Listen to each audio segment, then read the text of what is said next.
año es el año aniversario del bicentenario de la batalla de Carabobo, una de las batallas de mayor simbolismo o el mayor simbolismo de lo que significó nuestra independencia, nuestra guerra de independencia.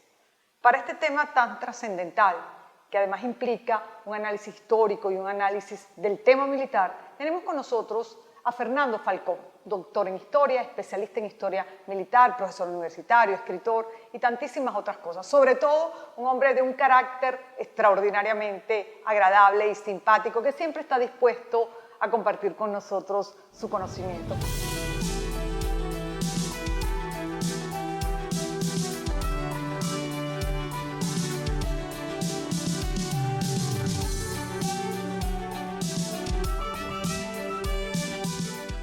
Fernando, bienvenido a la distancia, pero siempre cerca. Es una lástima que no te tengamos en el estudio porque nuestras conversaciones siempre son mucho más cargadas de emoción. Buenas noches, María Eugenia. Encantado de verte de nuevo. Gracias por invitarme nuevamente a tu programa. Y buenas noches, bueno, a toda la comunidad de televidentes que ven la programación de Vale TV. Fernando, la batalla de Carabobo es conocida como la batalla más decisiva de nuestra guerra de independencia. Pero en torno a eso, en torno a las batallas, al simbolismo de las mismas, al mismo significado de la independencia o al significado de las campañas, porque es un largo proceso de diferentes batallas, siempre ha habido pues como opiniones varias. ¿Qué es para ti o cuál es el significado de la batalla de Carabobo?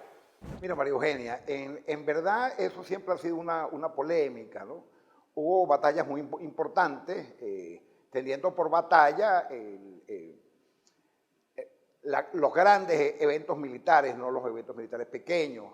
Yo diría que cada periodo de la independencia tuvo batallas importantes, la campaña Admirable, la batalla de Taguanes, luego la batalla de Araure, luego la campaña de 1814, la primera batalla de Carabobo, que es el 28 de mayo de 1814.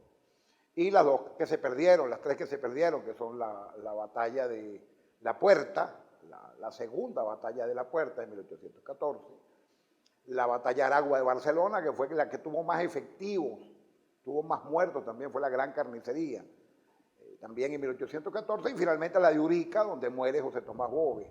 Luego, dos batallas importantísimas, fue la batalla del Juncal de 1816, comandada por el general Manuel Carlos Piar, también de Piar, 1817, la batalla de San Félix, y por supuesto la batalla de Boyacá, que se da fuera del territorio nacional, pero es el que permite la reorganización que luego va a conducir a Carabobo. Carabobo es la batalla más importante de la guerra venezolana, no es la última, luego van a venir la batalla terrestre naval del lago de Maracaibo, 1823, y el sitio de Puerto Cabello, que no es técnicamente una batalla, es un encuentro distinto.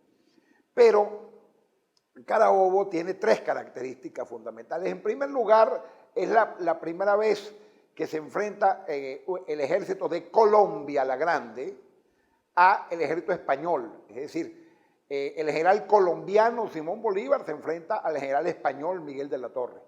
Ya no somos los insurgentes, es una nacionalidad de la cual Venezuela forma parte. En segundo lugar, es la primera, yo diría que la única vez que tenemos un ejército absolutamente organizado, donde hay una planificación perfecta de las operaciones militares, donde hay una excelente planificación de la logística, donde todo se da para... Se ve la profesionalidad del ejército, el nivel que llegó a alcanzar el ejército libertador. Luego vamos a tener algunas parecidas, pero no iguales.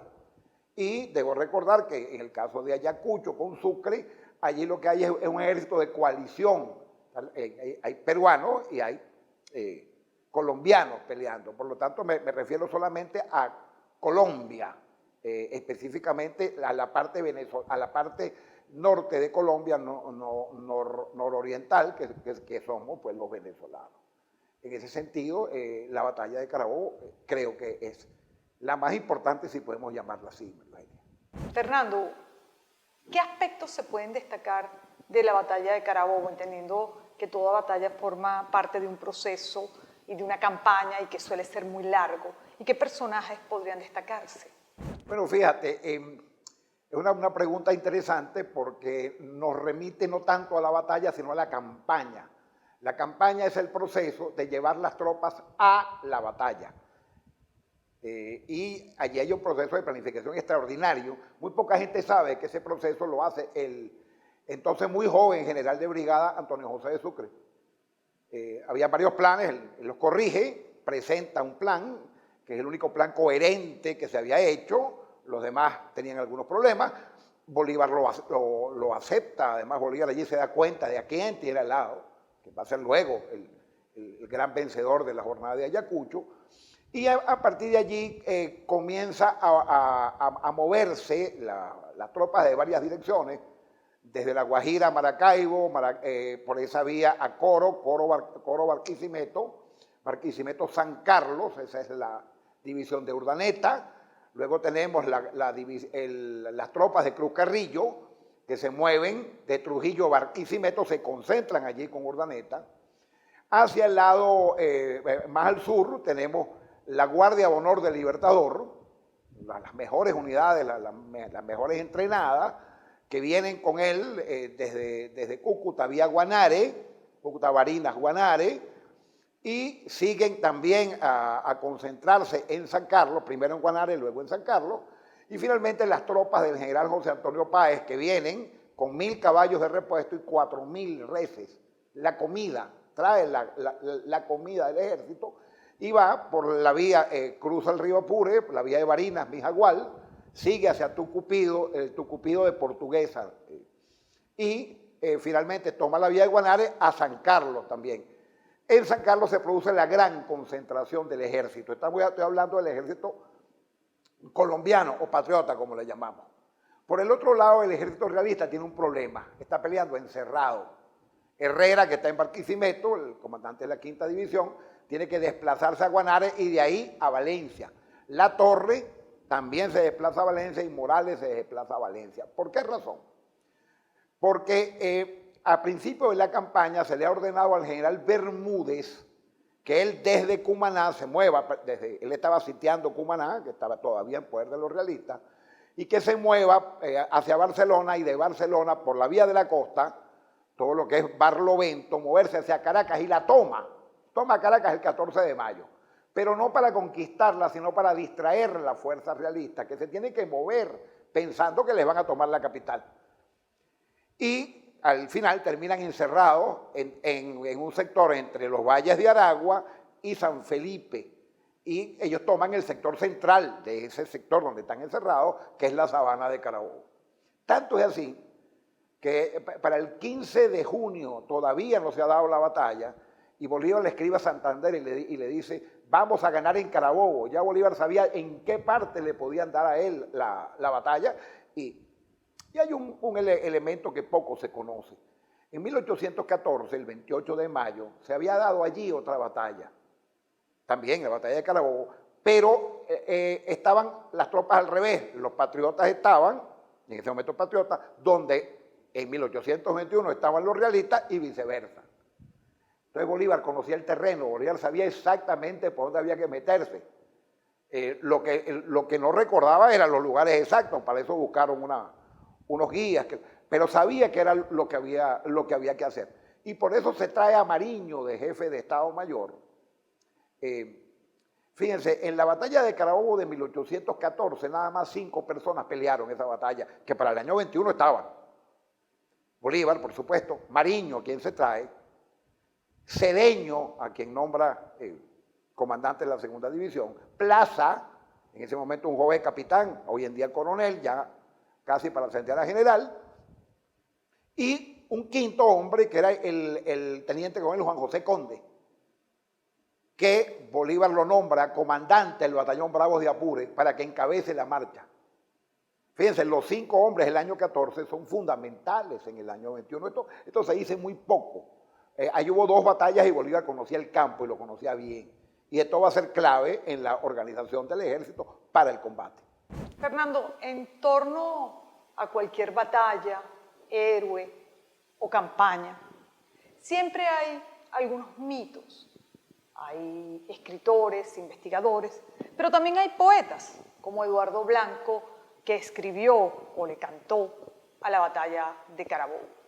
¿Qué hay del poema de Eduardo Blanco, qué hay de realidad sobre el poema de Eduardo Blanco, donde habla de la Legión Británica y su participación desde el punto de vista militar en nuestra batalla de independencia? Bueno, María Eugenia, mira, lo que sucede es que hay mucha leyenda, sobre todo porque nuestro gran poeta en prosa, Eduardo Blanco, escribió sobre la batalla y escribió como él la había entendido, pero siempre hay que comprender que se trata de un poema, que Eduardo Blanco no hacía historia, hizo un poema nacional. Digo esto porque esto le va a sorprender a la gente. La Legión Británica no peleó en Carabobo, no estuvo en Carabobo. Quienes estuvieron fueron los cazadores británicos. Voy a explicar esto. En enero de 1821 hay una fiesta en Achaguas, ellos estaban con Páez, y bueno, el segundo comandante del batallón, ebrio, le pidió al comandante que se tomara un trago. Las malas costumbres escocesas, no sé si son escocesas y nos las pegaron a nosotros o nosotros se las pegamos a ellos. Lo cierto es que el comandante no quiso tomar y el segundo comandante lo retó a duelo. Aceptaron el duelo y el primer comandante mató al segundo comandante. Bolívar tenía prohibido los duelos y ordenó disolver la Legión Británica. Fue enero de 1821. La dividió en dos pedazos. Un pedazo que le llamó Batallón Albión, se lo mandó a Sucre, para el sur, peleó en Pichincha, con el comandante McIntosh. Y el otro pedazo se lo entrega al coronel Thomas Ferrier. Y es lo que se llama los cazadores británicos, que son los que realmente pelean. Es una unidad británica, 354 hombres, que pelean en Carabobo. Fueron fundamentales porque ellos son los que sostienen el combate mientras llega la segunda división. La segunda división viene por el centro de la sabana y tenía instrucciones de esperar que se engancharan las tropas de la torre. La torre engancha primero con el batallón Burgos, luego manda a los batallones Barbastro, Infante, Hostalrich y Príncipe. Es decir, manda 5 batallones de los 6 que tenía. La Legión Británica los engancha, los aguanta, los compromete en el combate y llega luego la segunda división y los derrota. En ese sentido fueron importantes. De los llaneros, quien peleó fue el regimiento de honor, el regimiento de élite de Páez, que eran lanceros. Las otras 3 unidades, el regimiento de la muerte, el regimiento de la venganza y los guías de la guardia participaron en la persecución. La segunda división, como les acabo de decir, es la que decide el combate con el escuadrón sagrado, un escuadrón compuesto por puros oficiales, vestían todos de rojo, cuando el color rojo pues, significaba el máximo heroísmo, aquellos tiempos importantes, y la tercera división no combatió, pero participó en la persecución. Porque fíjense qué ocurre, la batalla tiene varias fases. Hay una fase que es la fase del movimiento al contacto, es decir, desde que ellos salen de Taguanes hasta los primeros tiros. Salen de Taguanes, suben la serranía, van al Cerro Buenavista, luego pasan al Cerro La Cayetana y la Cajovita, caminan por el lado izquierdo del dispositivo hasta llegar a empalmar con la Pica de la Mona, no a la Pica de la Mona. La Pica de la Mona es un camino que iba desde el Camino Real de San Carlos hasta Chirgua, hasta la parte norte, Miranda, esta zona Montalbán, la zona norte del estado Carabobo. Digo esto porque allí termina el movimiento al contacto y luego comienza lo que se llama el ataque coordinado, que es el ataque, pues, la batalla en sí misma, que dura muy poco, dura alrededor de 45 minutos. Y luego viene la fase de explotación, que es la fase donde se rompe el dispositivo del adversario. Allí actúa muy bien la segunda división con Cedeño, muere Cedeño en esos menesteres, muere Plaza, que sale de su comando, que quería gloria, y sale con lo que consigue la muerte. Y la tercera división es la que hace la fase de persecución, que es la fase final, que es la fase que va persiguiendo al batallón Valencey, que es el que queda, no entró en combate, lo va persiguiendo desde el campo de Carabobo hasta Valencia. Los que han recorrido esa zona saben lo que significa tantos kilómetros, que son 23 kilómetros recibiendo pues, ataques, ¿no? Y en ese sentido, digamos que todas las unidades fueron importantes, ¿no? Pero sí hay un papel preponderante de los cazadores británicos que sostienen el combate. Siempre en los aniversarios, en la conmemoración de alguna batalla o gesta de independencia, se destacan lo que se consideran héroes militares, héroes civiles, pero esto fue un proceso muy largo. La guerra de independencia fue una guerra de más de 7 años, hubo más de 11 generales.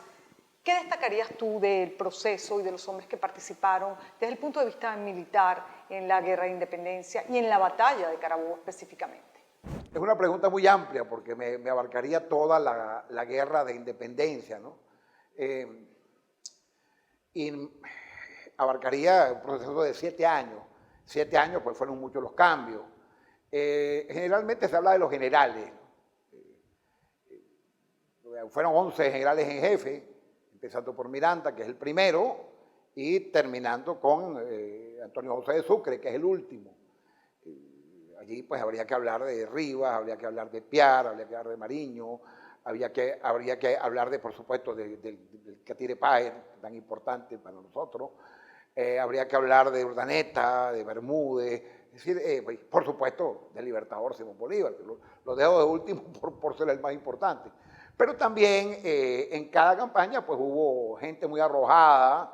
Sería, bueno, miren, nada más para que tengan una idea, la gente, porque es que Venezuela es un país grande.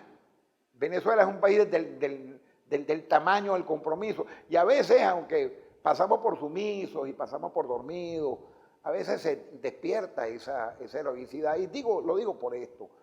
Mira, María Eugenia, en el Archivo General de la Nación está la sección del Juilutres Próceres. 100 tomos. 100 tomos. O sea, ahí estamos hablando de 2.000, 3.000 personas que fueron héroes. Miren, pocos países pueden decir eso. Esta fue una guerra muy sangrienta. En el año 1814 murieron 100.000 personas. Y en toda la guerra de independencia murieron 300.000 personas. Y déjenme ponérselos bonitos. En el año 1810, Venezuela tenía 900.000 habitantes. En el año 1825 tenía 600.000 habitantes. Que murió 1 de cada 3. Esa fue la guerra de independencia nuestra. De manera que por héroes, por etapas, muchos. Ahora, en la batalla de Carabobo, bueno, mira, obviamente Ferriar, su grupo, la británica, Francisco Torres, el que salda poco, el que es el que da la carga decisiva, Cornelio Muñoz y sus lanceros. Hay uno de ellos llamado Juan Ángel Bravo, un cojedeño, que tuvo 14 lanzazos y no salió herido. Y Bolívar le dijo que había que regalarle un uniforme de oro, que ve lo que es meterse. Pues. Y hay un evento, para que vean lo que es el venezolano, porque de esta cosa hay que sacar.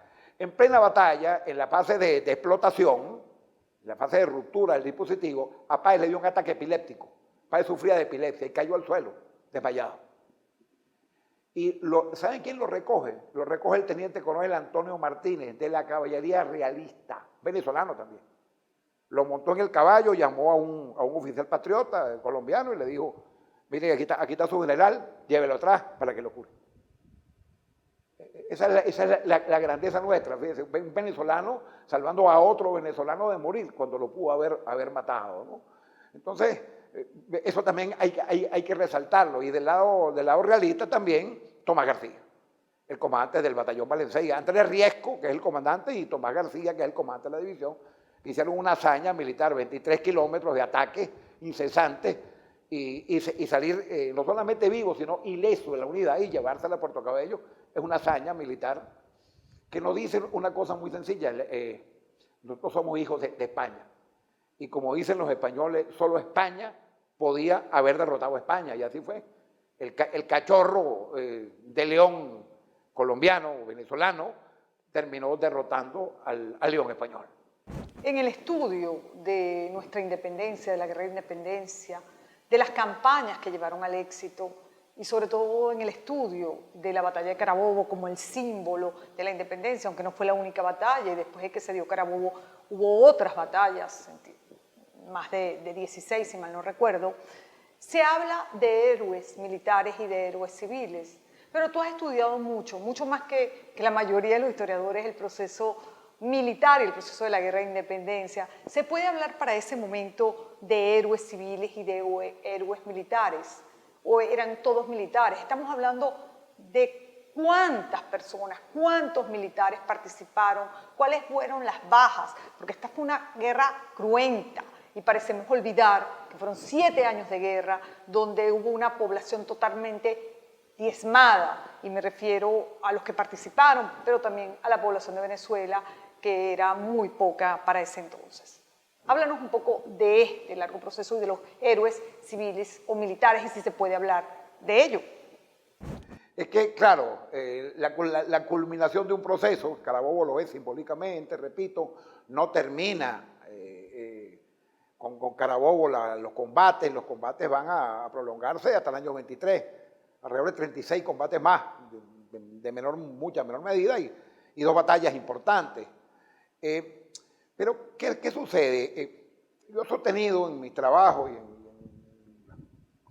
mi cátedra universitaria que en esa época no se puede hablar de civiles y militares. En esa época, esto fue una guerra total, esta fue una guerra donde fue una guerra de exterminio. Esto fue terrible. Entonces, fíjate, primero las ideas. Bueno, resaltemos a los que a mi modo de ver son los grandes teóricos. Juan Germán Rocio, se cumplió el bicentenario también de su muerte, este año 21. Francisco Javier Llanes, para mí la cabeza más brillante del proceso de independencia desde el punto de vista de la idea. Francisco Javier Ustaris, Domingo Briceño, es decir, hay una pléyade de hombres y de mujeres que las olvidamos. No solamente el martirio de Luisa Cáceres, sino que las mujeres combatieron. Mire, una lavandera mulata llamada Juana Ramírez dirigió una batería de artillería cargada de 6 cañones en Maturín. Y regresó a su casa. Josefa Camejo, la esposa de Juan Nepomuceno Briceño, comandante de uno de los regimientos de lanceros de Páez, bueno, tomó coro. Ella era coreana, el marido era de Barinas, regresó a su casa después. Y miren, hay una cosa que muy poca gente sabe. Después de la batalla, se le ordena al teniente del batallón Vargas Enrique Tío Briceño, que dejó unos recuerdos de la batalla, se le ordena recoger los muertos y encontraron 2 mujeres vestidas de soldados que fueron a acompañar el proceso, y murieron allí, peleando. Del Bravos de Apure seguramente no se sabe con certeza, pero por el lugar donde se recogieron, es lo que se llama el Zanjón de la Madera, aparentemente era del Bravos de Apure. De manera que hay que resaltar a alguien, todo el pueblo venezolano, todo, niños, mujeres, bueno, Margarita se llama lo de Esparta, no de gratis, completamente volcada a pelear por la libertad, lo que pasó en los Llanos, lo que pasó en Guayana, es decir, en Maracaibo, de verdad esto fue un esfuerzo enorme donde no podemos resaltar a nadie ni olvidar a nadie. Sí hemos tenido el problema de que tratándose de la guerra hemos pasado a un segundo plano ese esfuerzo, pero que no puede olvidarse. Efectivamente, ¿quién fue importante? Todos, absolutamente todos. Fernando, te agradezco haber compartido este tiempo con nosotros, tu conocimiento, tu vehemencia al hablar de la historia y de los procesos históricos y del tema militar. Y bueno, todo este análisis es importantísimo en un año en el que de alguna manera conmemoramos y festejamos, celebramos la batalla de Carabobo, el bicentenario, pero sobre todo porque nos permite entender la realidad de lo que puede significar una guerra y un proceso de guerra. Es la realidad, es nuestra historia, pero también es un poco nuestro presente en momentos donde vivimos situaciones de violencia, situaciones de caudillismo, si se pudiera hablar de caudillismo en estos momentos y en estos términos. Y es importante echar mano siempre a nuestra historia y al conocimiento de la misma para entender lo que somos como sociedad, de dónde venimos y cómo encontrar en nosotros mismos y en nuestra historia la verdadera salida a nuestros problemas como sociedad. María Eugenia, muchas gracias por la invitación. Siempre es un placer venir acá a la que considero mi casa, Vale TV. Y bueno, pendientes hasta otra oportunidad y gracias a los que nos ven y nos escuchan el día de hoy. Gracias, amigos, por haber compartido con nosotros este tiempo.